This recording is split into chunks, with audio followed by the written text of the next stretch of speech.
Hi kittens, I'm Julie Savone, psychedelic facilitator, integration expert, and your guide for this wild ride, the Inner Trip, 365 days with plant medicine.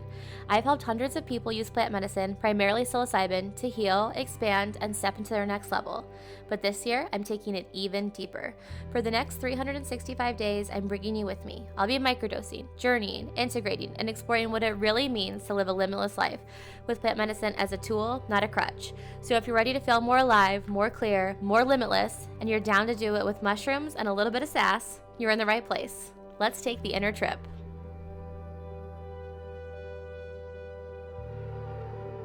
Hello, kitten. My intention today is to talk to you about a much requested topic, which is nervous system dysregulation. I've been getting this a lot in my DMs. Can you talk about nervous system dysregulation? What does that truly mean? Because it is such a buzzword on the internet. So what it is, how to spot it, and how to identify the type or types that you engage in. I always feel like engage is the wrong word because it's definitely not a conscious process. It's sort of your default setting. And most people, I would say, sample from a bunch of different flavors. They don't just have one flavor of nervous system dysregulation. And we're going to talk about the potential different avenues that and how that can look. Then we're going to talk about how to regulate it, right? What each type needs. And I'm going to explain from a functional perspective how psychedelics promote nervous system regulation and why they're such an effective tool to use when you're noticing dysregulation. I'm going to speak about it both from the lens of having a business, and I'm going to use the example of being in a romantic relationship because I think that's one that most people can relate to and is one of the most likely ways that nervous system dysregulation shows up for you. And today I am testing out a new sound setup. So if you're like, oh, I like the way that this sounds better, please let me know that in my DMs. Pop on over and say hi on Instagram. Let's get into it. This came up because I've gotten a lot of questions about it on the internet. It is definitely one of those things that we see all over TikTok and Instagram, like how to regulate your nervous system and, cortisol spiking and all sorts of things, right? And most of those, while well-intentioned, aren't really looking at what is functionally happening and are definitely more band-aid solutions versus like true long-term regulation. And this was such a big topic, and I just ran a live round of my program Unbreakable. And in the third week of Unbreakable, there is an entire focus on the unique ways that you self-sabotage. The third week of the program is totally customized to you. You take this quiz before you start the program and you look at the different ways that you self-sabotage. And here's the thing that I want to center this conversation around. It's grace and compassion for yourself, because I tell you the same thing that I tell the women inside of Unbreakable. We all self-sabotage. We all experience a heightened state of our nervous system, meaning we all enter into fight, flight, freeze, or fawn, and we don't want that to go away. It's a protective mechanism. The goal is not to ever be in a heightened nervous system response. The goal is to have stronger vagal tone. What vagal tone means, it's like a Band-Aid. Or it's like a rubber band. I'm sorry. I wish I had a rubber band right here. I kind of have one.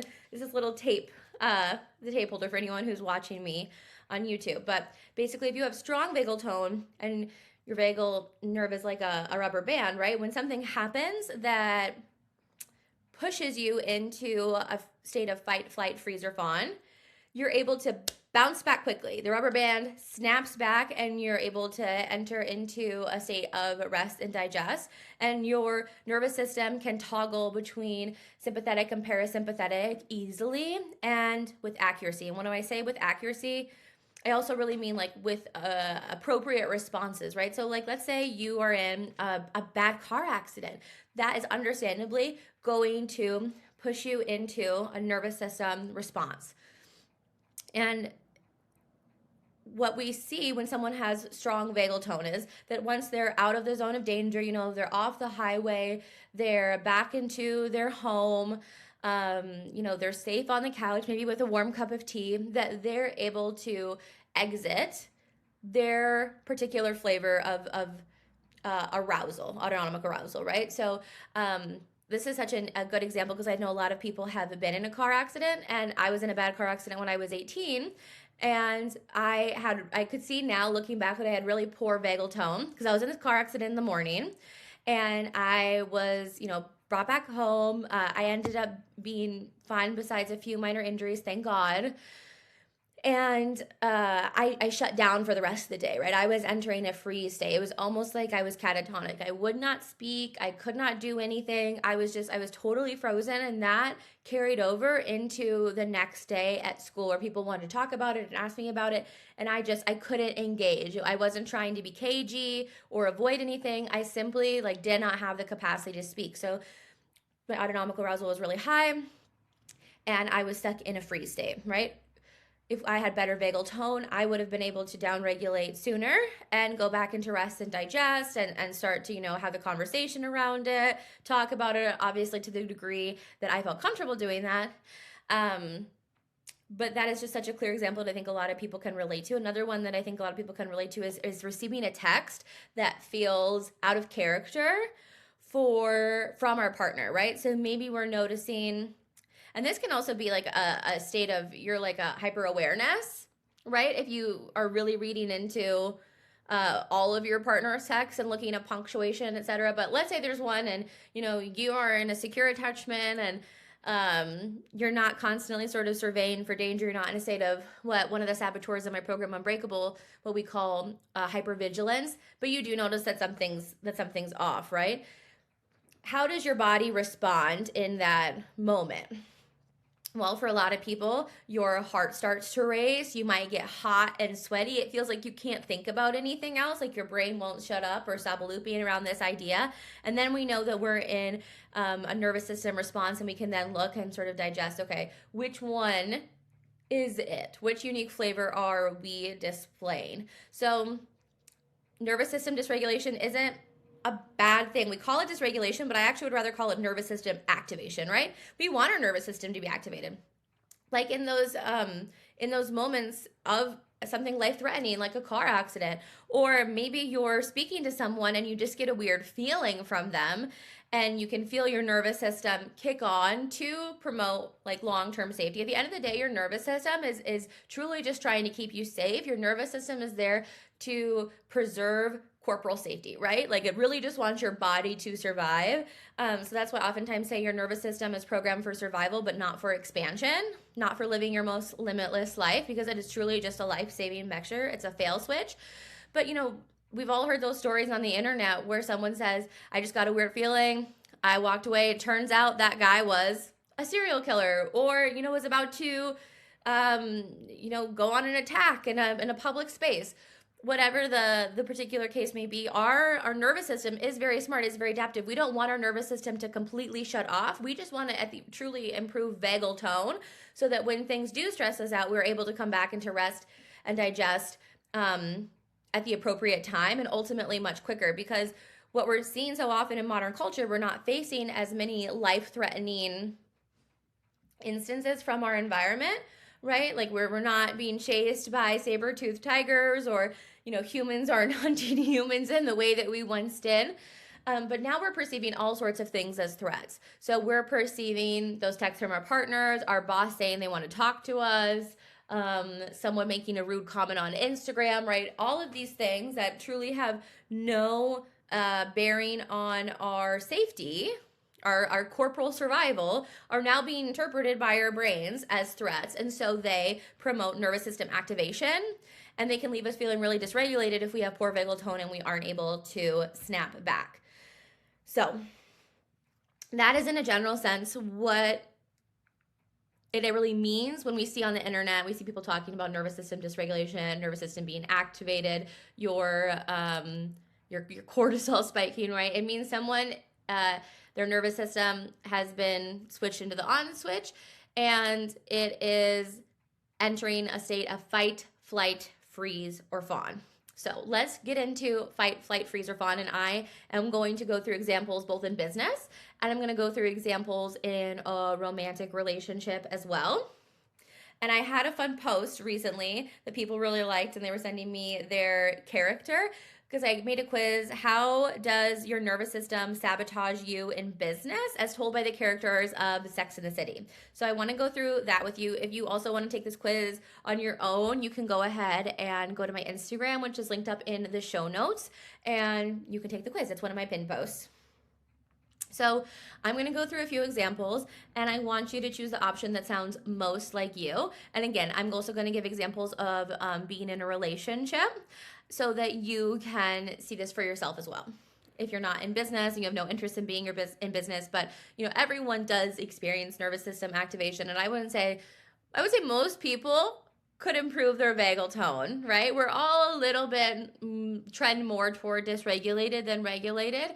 And again, it's not about shutting your nervous system off, right? I say this about the saboteurs and unbreakable. It's not about telling those saboteurs like to get lost or wishing that we were different or making them wrong, because ultimately the saboteurs and unbreakable and your nervous system, they're just trying to protect you, right? Even our deepest inner critic, our strongest limiting belief, it was created to protect us. And so when we can look at these mechanisms of protection in our body with more love and compassion and understanding and ultimately gratitude, that is when they can finally, we loosen up the grip and they have the opportunity to alchemize, to transform, to shift into something different. So let's all give ourselves some grace and compassion.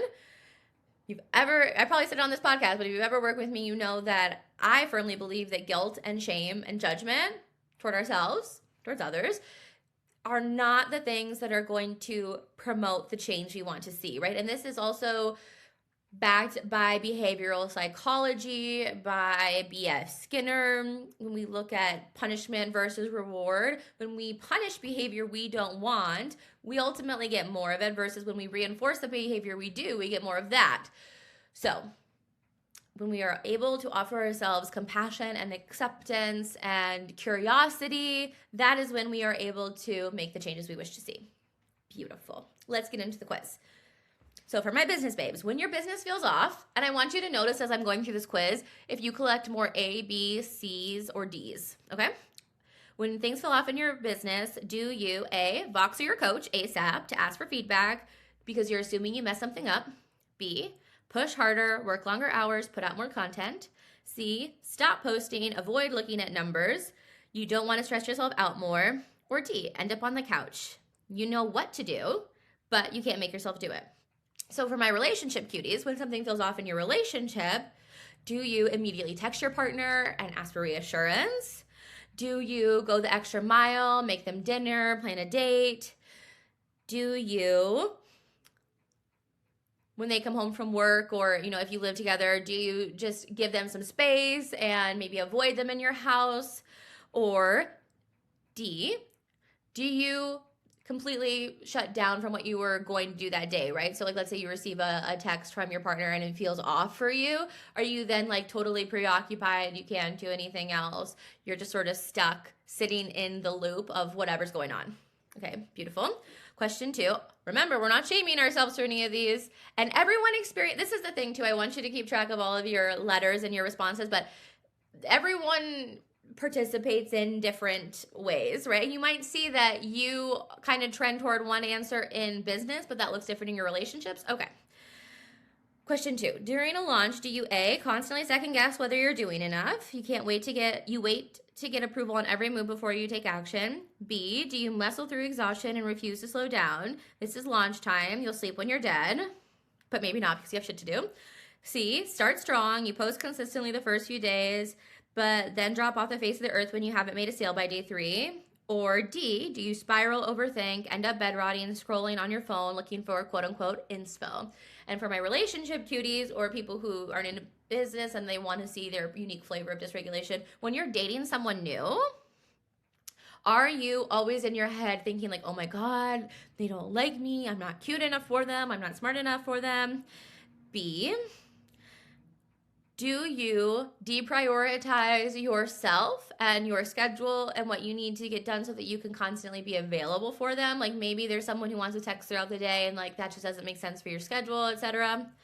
C, do you, and I say this not from a narcissistic POV, but are you kind of a love bomber where at first you notice oh my God, I'm so obsessed with them, they're amazing, I love this, I'm having so much fun, and then you kind of get the ick really quick and you back off, you kind of ghost them? And I say this not as a narcissistic thing, because I truly don't think most love bombing is malicious at all. Those people who start off really strong and are so obsessed in the beginning, Narcissism implies some level of like intention behind that, but I don't think that's what most people do. And I think the word narcissist is like really overblown and like overused. Or D, are you someone who likes someone, but feels so scary that you, maybe after the first date, you take forever to text them back and you're kind of playing that game, and you're scared to go on a second date because what if they realize like you're actually not that great? And so you play it too cool to the point where they think that you're not interested. Okay. Question 3, back to the business. When something unexpected happens, like a refund request or a troll comment, do you A, feel absolutely terrible about yourself, assume you messed up and try to fix it fast? B, get defensive and double down to prove you're right? C, avoid your inbox, DMs, and situation entirely? Or D, feel like you're buzzing. Your heart starts racing, you can't focus, everything stops. So this is going to be very similar, but for a fight, right? So you and your partner get in a fight. If you are in a fight with your partner, are you instantly apologizing, telling them why they're right and why you're wrong? Are you B, getting in that fight, like you are going to meet them right there, you will refuse to budge an inch, like you know that you're right and you're going to stick to it and you're going to make them see that you're right? Do you C, maybe you actually leave the house, but you just refuse to engage with them? You're stonewalling them, you're not talking, you're not going to have this conversation. Or do you D, same response? You feel like you're buzzing, like your heart stops racing, like everything stops for you. And maybe they're even talking to you, but you can't hear them. And you're not ignoring them. You're not stonewalling. You're so overwhelmed. Like your sensory input is so 10 out of 10 that you cannot engage in this conversation. Okay, question 4. When it's time to make your next move in business, do you A, want your coach to tell you exactly what to do? B, force yourself through the next step, even though you're totally depleted? C, distract yourself with like admin work, busy work that doesn't move the needle, but that you tell yourself, oh, this needs to be done? Or D, you truly can't even like open the tab. You can't get up a Stripe link. You can't send that invoice via email. Like nothing is happening. Okay, so let's make this when you need to have an important conversation with your partner, right? Maybe that's about next steps in your relationship, moving in, etc.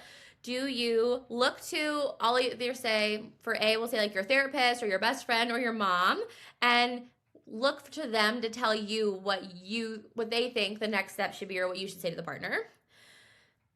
Do you put it on the calendar, and even though like the timing isn't right, because they've had a long day at work, you've had a long day at work, and neither one of you really wants to have the conversation, but it's on the calendar, so by God, it's gonna happen?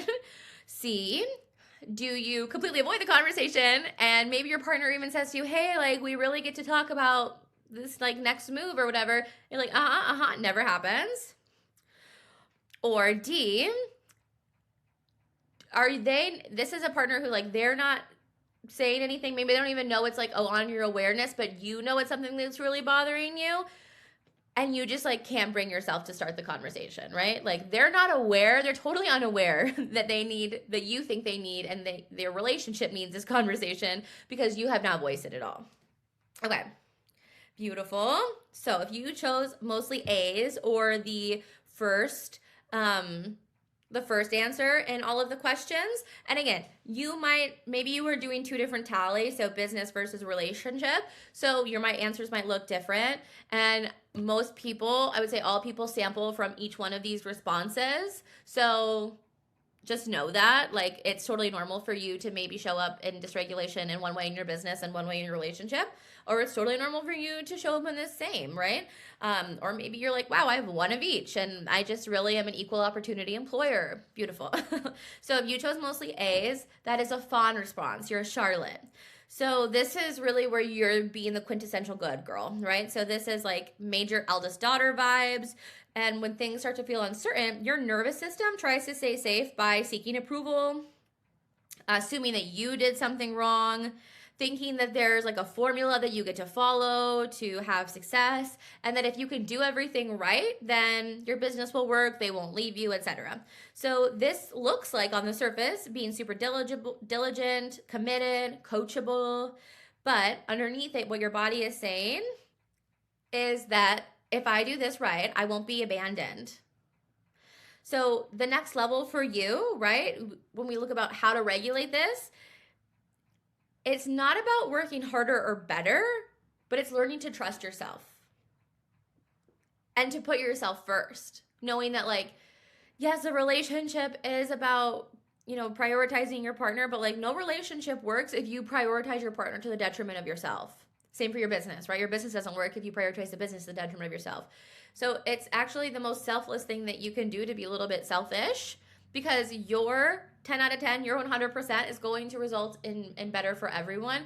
And for my relationship babes out there who maybe they feel like they're in a fawn, if you're scared to be who you really are and feel like that person is going to leave you if you are, you're doing both of you a disservice by not being your true authentic self, because they don't have the opportunity to love you for you. And if they don't, you know, ultimately choose you for you when you allow yourself to be authentic, you're stopping your true partner, a partner who would be a 10 out of 10 from you, from refining you, because you're not opening the door to them. Okay, little aside. B. If you chose mostly Bs, that's a fight response. You are a Samantha. So you only know one way, which is your way. It's about a lot of force. It's about pushing. And when stress hits, your body tells you that you need to work longer hours, push through, double down, go harder. So on the outside, you present like confident, ambitious, like a leader, but underneath your body says, if I stay in motion, I don't have to feel the fear. I don't have to disentangle my worth from my business. I don't have to think about what I would be if I didn't have this relationship or this like number that I hit this year in business. So obviously you don't lack discipline, but you also don't know how to rest. So how you get to regulate is by curating safety and stillness, right? Only by finding safety in quieting down and looking at these uncomfortable questions that inevitably come up from stillness will you create safety in your nervous system to enter rest and digest for longer periods and to work more sustainably. Beautiful. Okay. If you chose mostly C's, that is a flight response, and that's a carry, baby. That is a carry. So Carrie's all about, you know, I don't have to deal with the issue if I never face it, right? She runs away from, there's that scene, she runs down the stairwell away from Biggs. I don't know if they're already married, but fiance or new wife. And then the girl follows her and ends up breaking her ankle. It's a good scene. Anyway, go back and watch it. So for a carry, when you're not getting that immediate gratification, your nervous system will try to protect you by disappearing, because you don't have to face something that you never look at, right? So that can be avoiding your numbers, avoiding your DMs, avoiding the conversation because you think the conversation is going to lead to a breakup. This can be like hopping strategy to strategy if you're in business. You know, and convincing yourself that it's sort of always going to be the worst case outcome from whatever it is you're avoiding. So like, why do it at all? So this might look like someone who you might feel like you might judge yourself as being really inconsistent or having a lack of follow through. And maybe even honestly, maybe you hear that from people around you, like, oh my God, you just can't stick with anything. And it's not like a moral failing, but it's a truly a protective mechanism that says like, if I don't do it, I can't feel the disappointment that comes from failing, right? So it's not a lazy thing. I truly don't believe in laziness. Laziness, procrastination, etc., all just forms of nervous system dysregulation, because there's a lack of safety around whatever you think, whatever it is that you're avoiding. So your next level, you don't need more motivation. You don't need a kick in the ass. You get to create safety in doing the hard thing. You get to create more of a relationship with doing the hard thing. And you get to continually remind yourself that, like, I can survive hard things. I'll give you one of the prompts inside of Unbreakable, because every day there's a new text message that people receive with an activity that's going to promote increased neuroplasticity.